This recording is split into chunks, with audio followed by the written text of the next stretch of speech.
Ration കാർഡിലെ പിഴവ് തിരുത്താനുള്ള സമയപരിധി അടുത്ത മാസം 5 വരെ നീട്ടി. അവധി ദിവസങ്ങളിലും അപേക്ഷകൾ സ്വീകരിക്കുമെന്ന് ഭക്ഷ്യ സിവിൽ സപ്ലൈസ് വകുപ്പ് മന്ത്രി പി തിലോത്തമൻ വ്യക്തമാക്കി.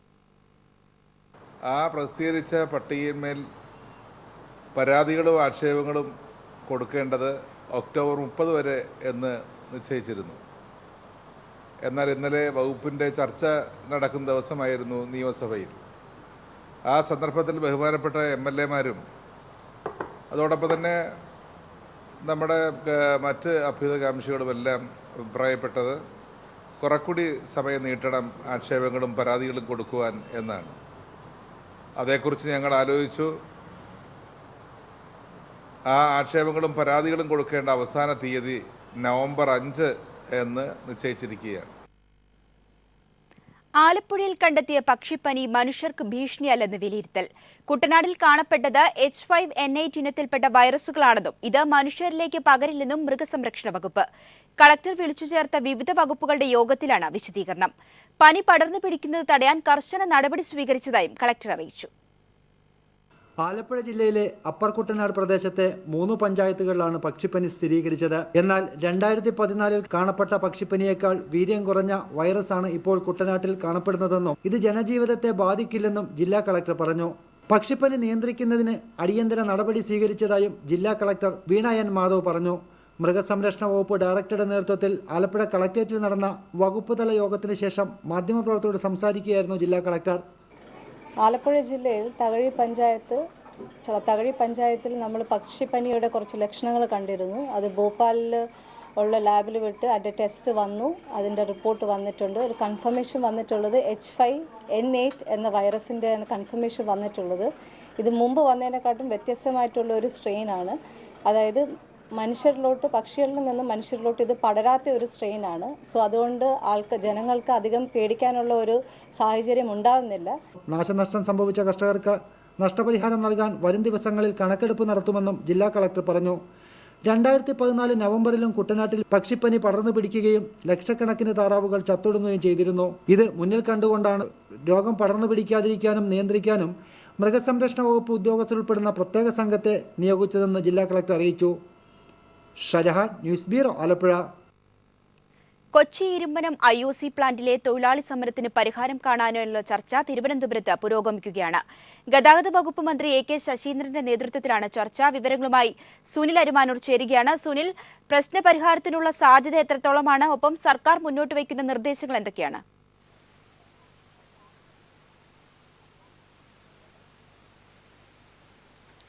ഇപ്പോഴും ചർച്ച പുരോഗമിക്കുകയാണ്. നേരത്തെ കോർഡിനേഷൻ കമ്മിറ്റി ഭാരവാഹികളുമായിട്ടാണ് ചർച്ച നടത്തിയത്. അതിനുശേഷം ഇപ്പോൾ IOCയുടെ പ്രതിനിധികളുമായി മന്ത്രിതല ചർച്ച പുരോഗമിക്കുകയാണ്.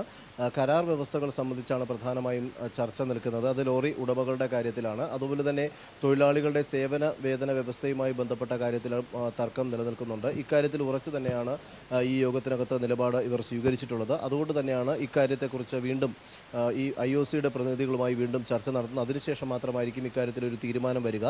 അതായത് ഈ കരാർ വ്യവസ്ഥകൾ സംബന്ധിച്ചുള്ള കാര്യങ്ങളിൽ ആ വ്യവസ്ഥകൾ ചർച്ചയ്ക്ക് വിധേയമാക്കിയ ശേഷം നടപ്പിലാക്കുക എന്നുള്ള ഒരു കാര്യമാണ് പ്രധാനമായും ഉന്നയിക്കുന്നത്. അതോടൊപ്പം തന്നെ ഈ ഡിജിറ്റൽ സിസ്റ്റം ഘടിപ്പിക്കുന്നതുമായി ബന്ധപ്പെട്ടും അതുപോലെ തന്നെ ഡിജിറ്റൽ ലോക്ക് ഘടിപ്പിക്കുന്നതുമായി ബന്ധപ്പെട്ടും സെൻസർ ഘടിപ്പിക്കുന്നതുമായി ബന്ധപ്പെട്ടും ചിലവാകുന്ന തുക ഈ ലോറി ഉടമകൾ തന്നെ നൽകണമെന്നതാണ് പുതിയ വ്യവസ്ഥയിൽ പറയുന്നത്. പക്ഷേ അത് ഒരിക്കലും നൽകാൻ കഴിയുകയില്ല. വലിയൊരു സാമ്പത്തിക ബാധ്യത ഉണ്ടാക്കും എന്ന നിലപാടാണ് അവർക്കുള്ളത്. അത് IOC കമ്പനി തന്നെ നൽകണം എന്നുള്ളൊരു കാര്യവും പറയുന്നുണ്ട്. അതുകൊണ്ട് ഇക്കാര്യത്തിൽ നിലപാടുകൾ വളരെ വ്യക്തമായി ഇന്നത്തെ ഈ യോഗത്തിൽ തന്നെ ഉണ്ടാകും എന്നുള്ളൊരു സൂചന തന്നെയാണ്. കാരണം സമരം നീണ്ടുപോയി കഴിഞ്ഞാൽ അത് സംസ്ഥാനത്തെ IOCയിലെ പമ്പുകളിൽ ഇന്ധന വിതരണം പൂർണ്ണമായും പ്രതിസന്ധിയിലാകുന്ന ഒരു സാഹചര്യം വരും.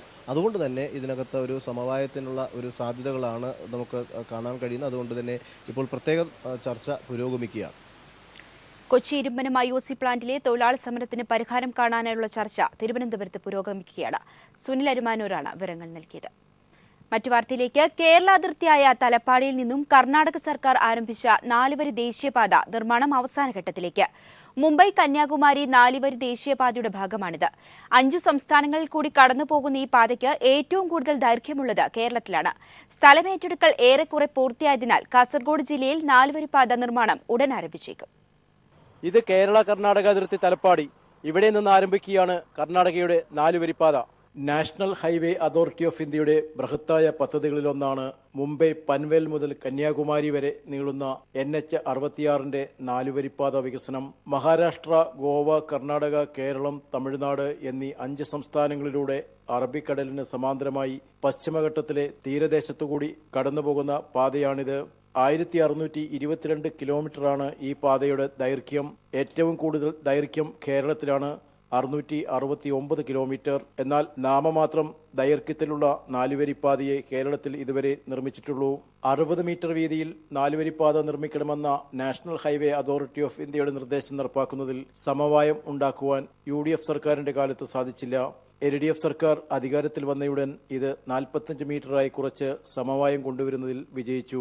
കാസർഗോഡ് ജില്ലയിൽ 4-വരിപ്പാത നിർമ്മാണത്തിന് ഡിസംബറോടെ തുടക്കമാകുമെന്നാണ് സൂചന. ജില്ലയിൽ പാതയ്ക്ക് വേണ്ടിയുള്ള സ്ഥലം ഏറ്റെടുക്കൽ ഏറെക്കുറെ പൂർത്തിയായിട്ടുണ്ട്. ക്യാമറാമാൻ ഷൈജു ബിലാത്രയ്ക്കൊപ്പം സണ്ണി ജോസഫ്. ഇടപ്പള്ളി ബൈപ്പാസിൽ കാറിന് മുകളിലേക്ക് ടിപ്പർ ലോറി മറിഞ്ഞ് കാർ പൂർണ്ണമായും തകർന്നു. ഇതിനിടെ കാറിന് തീപിടിച്ചെങ്കിലും ഡ്രൈവർ ഇറങ്ങി ഓടിയതിനാൽ തലനാരിഴയ്ക്ക് രക്ഷപ്പെട്ടു.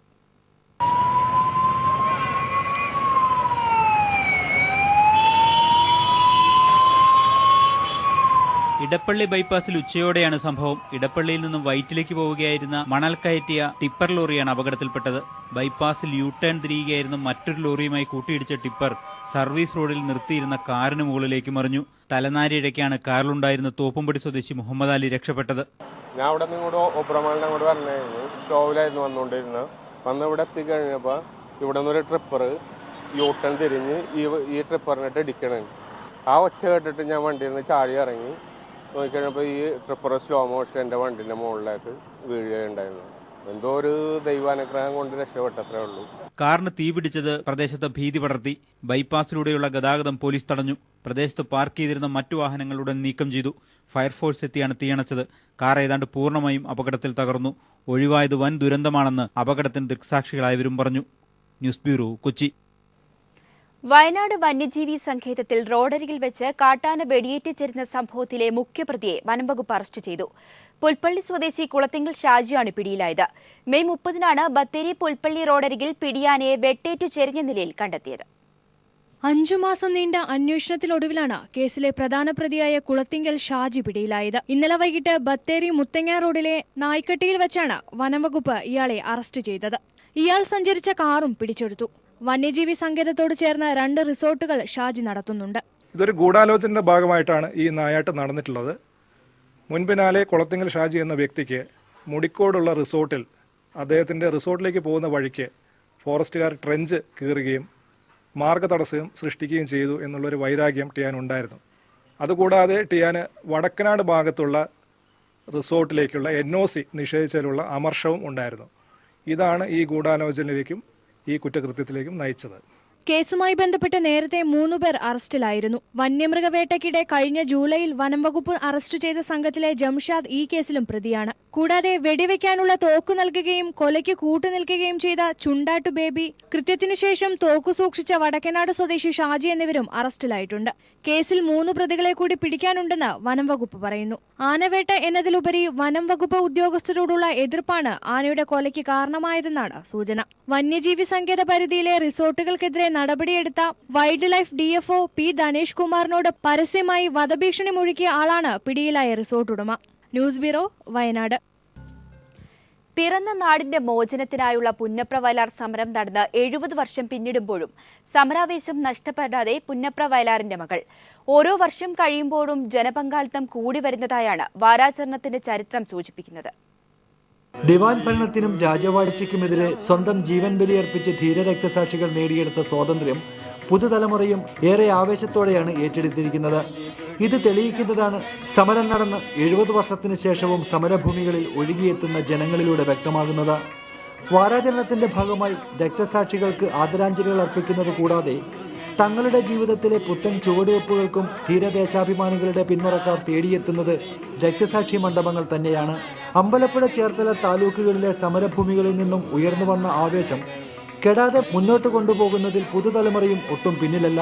പ്രായപൂർത്തി വോട്ടവകാശത്തിനും സ്വാതന്ത്ര്യത്തിനും വേണ്ടി പോരാടിയ രക്തസാക്ഷികളുടെ ആത്മധൈര്യം മനസ്സിൽ അരക്കിട്ടുറപ്പിച്ചാണ് ഇനിയും ഒരു സമരമുഖത്തെ അതിജീവിക്കാനുള്ള ആത്മധൈര്യവുമായി സമരസേനാനികളുടെ പിന്മുറക്കാർ രക്തസാക്ഷികൾക്ക് അഭിവാദ്യമർപ്പിക്കാൻ എത്തുന്നത്. Shajahan, news bureau, Alappuzha. പാലായിലെ കിഴതടിയൂർ സഹകരണ ബാങ്കിനെ പിളർത്താൻ കേരള കോൺഗ്രസ് മാണി ഗ്രൂപ്പിന്റെ ശ്രമം. ബാങ്കിനെതിരെ അഴിമതി ആരോപണവുമായി കേരള കോൺഗ്രസ് രംഗത്ത്. മാണിയുടെ അനധികൃത സ്വത്ത് സമ്പാദനത്തെക്കുറിച്ച് വിജിലൻസിന് മൊഴി നൽകിയതിലുള്ള വ്യക്തിവിരോധമാണ് ബാങ്കിനെതിരെയുള്ള നീക്കത്തിന് പിന്നിലുള്ളതെന്ന് bank president George C Kappan പ്രതികരിച്ചു.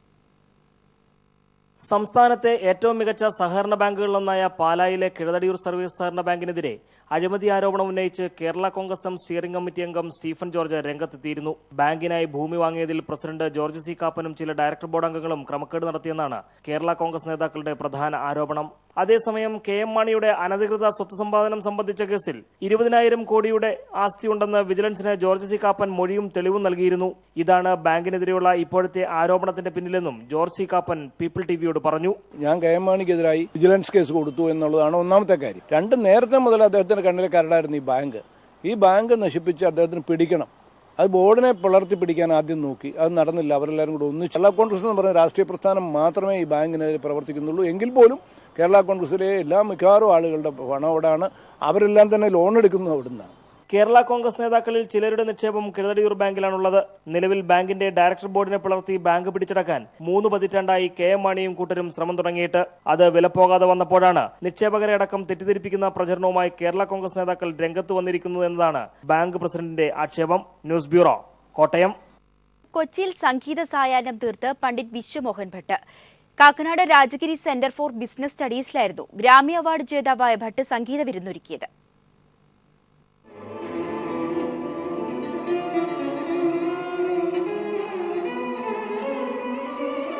മോഹനവീണയുടെ ഉപജ്ഞാതാവ് എന്നറിയപ്പെടുന്ന പണ്ഡിറ്റ് വിശ്വമോഹൻ ഭട്ടിന്റെ സംഗീതത്തിൽ ശ്രോതാക്കൾ ലയിച്ചിരുന്നു.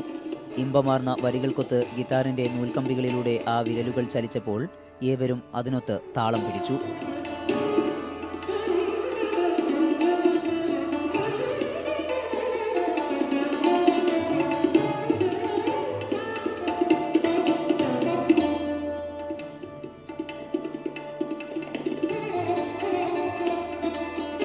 പണ്ഡിറ്റ് രവിശങ്കറിന്റെ ശിഷ്യനായ ഭട്ട് ഹിന്ദുസ്ഥാനി ശാസ്ത്രീയ സംഗീതത്തിലാണ് പ്രാവീണ്യം നേടിയിട്ടുള്ളത്.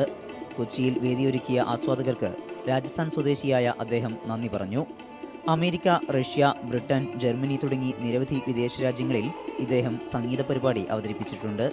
യുവാക്കൾക്കിടയിൽ ഇന്ത്യൻ ക്ലാസിക്കൽ സംഗീതവും സംസ്കാരവും വളർത്തിയെടുക്കുന്നതിനുള്ള കൂട്ടായ്മയായ സ്മിക് മക്കായുടെ സഹകരണത്തോടെയായിരുന്നു Kakkanad Rajagiri centre for business സ്റ്റഡീസിൽ പരിപാടി സംഘടിപ്പിച്ചത്. News bureau, Kochi. ചെറുവാഞ്ചേരിയിൽ CPM ഓഫീസിന്റെ ശിലാസ്ഥാപനം സംസ്ഥാന സെക്രട്ടറി കോടിയേരി ബാലകൃഷ്ണൻ നിർവഹിച്ചു. RSS ശക്തി കേന്ദ്രമായ ചെറുവാഞ്ചേരിയിൽ ഇതാദ്യമായാണ് CPM സ്വന്തമായി ഓഫീസ് നിർമ്മിക്കുന്നത്. RSS Shakti കേന്ദ്രമായിരുന്ന ചെറുവാഞ്ചേരിയിൽ BJP RSS ചെയ്തികളിൽ മനമെടുത്ത് A അശോകനും OK Vasu മാസ്റ്ററും CPIMലേക്ക് വന്നതോടെ ചെറുവാഞ്ചേരിയിലെ BJP RSS അണികളിലും ഒട്ടേറെ പേരാണ് BJP RSS ബന്ധം ഉപേക്ഷിച്ചത്. വാടക കെട്ടിടത്തിൽ CPIM ഓഫീസ് തുറന്നെങ്കിലും പ്രവർത്തന സ്വാതന്ത്ര്യം പോലും നിഷേധിച്ചുകൊണ്ട് CPIM ഓഫീസ് ഇതിനകം 33 തവണ ആക്രമിച്ചു തകർക്കുന്ന അവസ്ഥയായിരുന്നു ചെറുവാഞ്ചേരിയിൽ.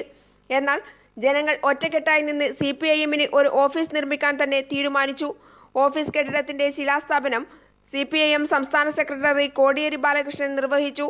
BJPയിൽ നിന്നും അണികൾ ചോർന്നു പോകുന്നതിലുള്ള ഭയത്താലാണ് RSS സംഘർഷം സൃഷ്ടിക്കുന്നതെന്ന് കോടിയേരി ബാലകൃഷ്ണൻ പറഞ്ഞു.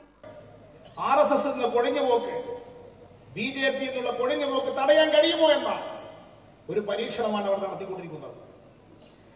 കോഴിക്കോട് നടത്തിയ BJPയുടെ ദേശീയ കൗൺസിൽ യോഗം റാലി പരാജയപ്പെട്ടു. സംസ്ഥാന BJP നേതൃത്വത്തെ കേന്ദ്ര നേതൃത്വം വിമർശിച്ചു. ഒരു ദേശീയ കൗൺസിൽ പോലും കേന്ദ്ര ഭരണം ഉണ്ടായിട്ട് നടത്താൻ കഴിയാത്ത കേരളത്തിലെ BJP നേതൃത്വത്തെ കേന്ദ്ര നേതൃത്വം ശക്തമായി വിമർശനത്തിന് വിധേയമാക്കിയിരിക്കുകയാണ്. CPIM ജില്ലാ സെക്രട്ടറി PJ രാജൻ സംസാരിച്ചു. News bureau, Kannur. People exclusive സ്വത്ത് തർക്കം പരിഹരിക്കുന്നതിന്റെ മറവിൽ കോൺഗ്രസ് നേതാക്കൾ ഭൂമിയും വൻതുകയും തട്ടിയെടുത്തതായി പരാതി. റിട്ടയർഡ് മജിസ്ട്രേറ്റിന്റെ സ്വത്ത് തർക്കം പരിഹരിക്കുന്നതിന്റെ ഭാഗമായി T സിദ്ദിഖും സംഘവും തട്ടിയെടുത്തത് കോടികൾ. T സിദ്ദിഖ്, NK അബ്ദുൾ റഹ്മാൻ, ഹബീബ് തമ്പി എന്നിവരാണ് സ്വത്ത് കൈക്കലാക്കിയത്.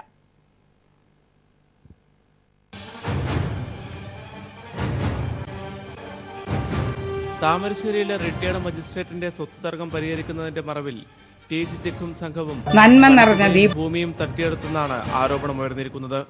പരേതനായ കാവിൽ അബ്രഹാം ലിങ്കന്റെ ഉടമസ്ഥതയിലുള്ള 22 ഏക്കർ ഭൂമിയിൽ 1 ഏക്കറും 1,30,00,000 രൂപ വീതവും കോൺഗ്രസ് നേതാക്കളായ ടി സിദ്ദിഖ്, NK അബ്ദുറഹ്മാൻ, ഹബീബ് തമ്പി എന്നിവർ കൈക്കലാക്കിയെന്ന് കാട്ടി കോഴിക്കോട്ടെ ഒരു വിഭാഗം കോൺഗ്രസ് നേതാക്കൾ KPCC നേതൃത്വത്തിന് പരാതി നൽകി. മക്കളില്ലാത്ത അബ്രഹാം ലിങ്കനെ ഭാര്യയുടെ മരണശേഷം പരിചരിച്ചിരുന്നത് ഭാര്യ സഹോദരി ജീൻ അർജുൻ കുമാറായിരുന്നു. തന്റെ പേരിലുള്ള 22 ഏക്കർ ഭൂമി ഉപയോഗിച്ച് മരണശേഷം ക്യാൻസർ രോഗികളെ സഹായിക്കാനായി ട്രസ്റ്റ് രൂപീകരിക്കണമെന്ന് ജീനിന്റെ പേരിൽ അബ്രഹാം ലിങ്കൻ ഓസ്യത്ത് എഴുതിയിരുന്നു. എന്നാൽ ലിങ്കന്റെ മരണശേഷം സഹോദരൻ ഈ ഭൂമിയിൽ കൃഷി ആരംഭിച്ചതോടെ കുടുംബാംഗങ്ങൾ തമ്മിൽ തർക്കം ഉടലെടുത്തു. ഈ തർക്കം പരിഹരിക്കാൻ വേണ്ടിയാണ് ടി സിദ്ദിഖ് ഇടപെട്ടത്. അന്നത്തെ ഭരണ സ്വാധീനം ഉപയോഗിച്ച് സിദ്ദിഖും സംഘവും ഒത്തുതീർപ്പ് ഫോർമുല തയ്യാറാക്കി. ഭൂമി ഇരു കക്ഷികൾക്കുമായി വീതിച്ചു നൽകുന്നതിനായി 1.5 കോടി രൂപ വീതമാണ് ഇവർ ആവശ്യപ്പെട്ടത്. ഒടുവിൽ 1,30,00,000 രൂപ വീതവും 1 ഏക്കർ ഭൂമിയും കൈപ്പറ്റി പ്രശ്നം പരിഹരിച്ചതായും പരാതിയിൽ പറയുന്നുണ്ട്. ഭൂമി കോൺഗ്രസ് നേതാക്കളുടെ പേരിലേക്ക് മാറ്റിയെഴുതിയ ആധാരത്തിന്റെ പകർപ്പ് സഹിതമാണ് കോഴിക്കോട്ടെ ഒരു വിഭാഗം കോൺഗ്രസ് നേതാക്കൾ KPCC നേതൃത്വത്തിന് പരാതി നൽകിയിരിക്കുന്നത്. PV കുട്ടൻ, കോഴിക്കോട്. ദൃശ്യമാധ്യമ പ്രവർത്തകരുടെ തൊഴിൽ സമയം ക്രമീകരണം ഉറപ്പുവരുത്തുമെന്ന് മുഖ്യമന്ത്രി പിണറായി വിജയൻ. മാനേജ്മെന്റുകൾ കൃത്യമായ ശമ്പളവും സൗകര്യങ്ങളും ഒരുക്കുന്നുണ്ടോ എന്ന് തൊഴിൽ വകുപ്പ് നിരീക്ഷിക്കുമെന്നും മുഖ്യമന്ത്രി നിയമസഭയിൽ വ്യക്തമാക്കി. ദൃശ്യമാധ്യമ പ്രവർത്തകരുടെ തൊഴിലവകാശങ്ങൾ സംരക്ഷിക്കേണ്ടതിന്റെ ആവശ്യകത വീണ ജോർജാണ് ശ്രദ്ധ ക്ഷണിക്കലായി സഭയിൽ ഉന്നയിച്ചത്. ദൃശ്യമാധ്യമ രംഗത്ത് തൊഴിൽ അരക്ഷിതാവസ്ഥയുള്ളതായി നിലവിൽ പരാതികളൊന്നും ലഭിച്ചിട്ടില്ല. എന്നാൽ വേതനവും ജോലി സമയ ക്രമീകരണവും കൃത്യമല്ലെന്ന ആക്ഷേപമുള്ളതായി മുഖ്യമന്ത്രി പിണറായി വിജയൻ നിയമസഭയിൽ പറഞ്ഞു. ദൃശ്യമാധ്യമ പ്രവർത്തകരുടെ തൊഴിൽ സമയ ക്രമീകരണം ഉറപ്പുവരുത്തും. മാനേജ്മെന്റുകൾ കൃത്യമായി ശമ്പളവും സൗകര്യങ്ങളും ഒരുക്കുന്നുണ്ടോ എന്ന് തൊഴിൽ വകുപ്പ് നിരീക്ഷിക്കുമെന്നും മുഖ്യമന്ത്രി നിയമസഭയിൽ വ്യക്തമാക്കി. മാധ്യമങ്ങളിൽ കൃത്യമായ സമയ ക്രമീകരണം ഏർപ്പെടുത്തുന്ന കാര്യം ഗൗരവമായി പരിഗണിക്കേണ്ടതുണ്ട്.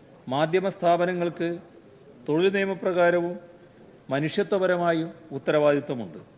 സർ, മാധ്യമ സ്ഥാപനങ്ങളിലെ തൊഴിൽ, വേതനം എന്നിവ സംബന്ധിച്ച് തൊഴിൽ വകുപ്പിൻ്റെ കാര്യക്ഷമമായ നിരീക്ഷണത്തിന് സംവിധാനമൊരുക്കും.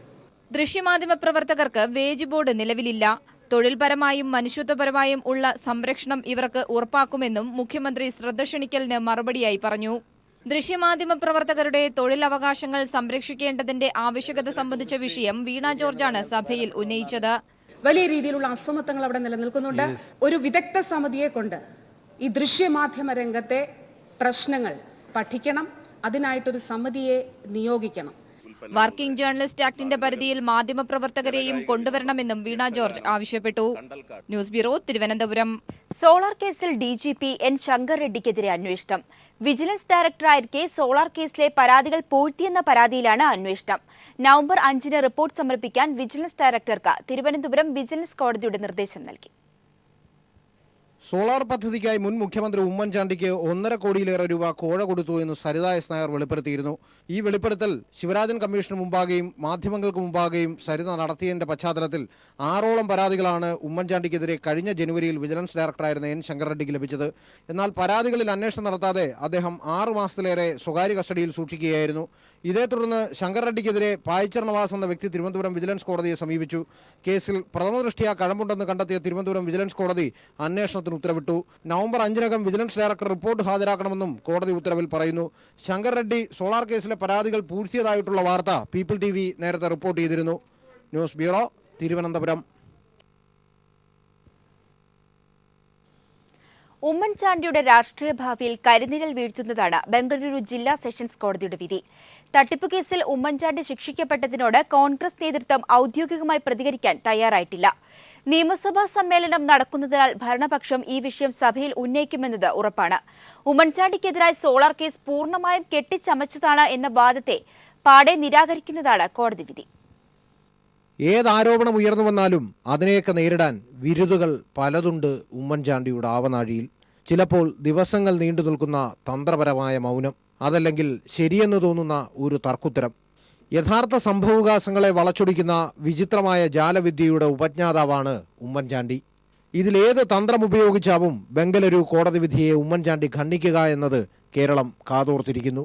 നിയമസഭാ തെരഞ്ഞെടുപ്പ് പരാജയത്തോടെ കോൺഗ്രസ് രാഷ്ട്രീയത്തിൽ നിന്നും തിരസ്കൃതനായ ഉമ്മൻചാണ്ടിയുടെ മുറിവുകളിൽ മുളക് പുരട്ടുന്ന പോലൊരു വിധിയാണ് ഇന്നലെ ബംഗലൂരു കോടതിയിൽ നിന്നുണ്ടായത്. അവസരത്തിനായി കാതോർത്തിരിക്കുന്ന VM സുധീരൻ മുതൽ പാർട്ടിയിലെ പോരിൽ സമദൂരം പാലിച്ചു പോകുന്ന ചെന്നിത്തല വരെയുള്ളവർ ഈ അവസരം മുതലാക്കും. നിയമസഭാ സമ്മേളനത്തിനിടയിൽ വന്ന വിധി പ്രതിപക്ഷ നിരയെ തെല്ലൊന്നുമല്ല അലോസരപ്പെടുത്തുക. അതിലുപരിയായി എന്ത് ന്യായം ഉപയോഗിച്ചാണ് നേതാവിൻ്റെ തട്ടിപ്പ് കേസിലെ ശിക്ഷാവിധിയെ ന്യായീകരിക്കുക എന്നത് പാർട്ടി പ്രവർത്തകരെയും ആശങ്കയിലാഴ്ത്തുന്നു. KPCC അധ്യക്ഷ സ്ഥാനത്തേക്ക് A ഗ്രൂപ്പ് കരുതി വച്ചിരിക്കുന്ന ഈ സൂത്രശാലിയായ കൗശലക്കാരൻ്റെ ഭാവിക്ക് മുകളിൽ ഇരുൾ വീഴ്ത്തുന്നതാണ് ബംഗലൂരു ജില്ലാ കോടതിയുടെ വിധി. S ജീവൻകുമാർ, തിരുവനന്തപുരം.